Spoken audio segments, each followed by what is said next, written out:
Welcome back guys. आज आम्ही veg Maratha बनवायचं ठरवलं. तर मी इथे बेसिक प्रिपरेशन केलं, म्हणजे सगळ्या भाज्या चिरून विरून किसून वगैरे मम्मीला दिल्या. इथे ती मम्मी मिक्स करते सगळे मसाले वगैरे टाकून. त्याचे मी थोड्या वेळाने छोटे छोटे असे ते गोळे केले सिलेंडरिक आकाराचे. मग ते मम्मीने मस्तपैकी खरपूस तळून घेतले. मी असंच पण खाऊन बघितलं होतं, खूप मस्त लागलं ते. त्यानंतर मग मम्मीने त्याची करी बनवून त्या करीमध्ये ते भिजवून दिले खूप वेळ.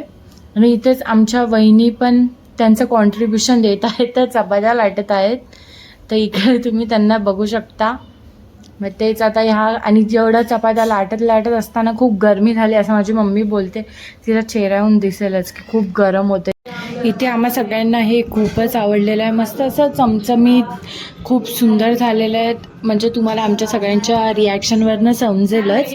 तर ही रेसिपी तुम्ही पण तुमच्या घरी ट्राय करा आणि आपल्या चॅनलला सबस्क्राईब करा.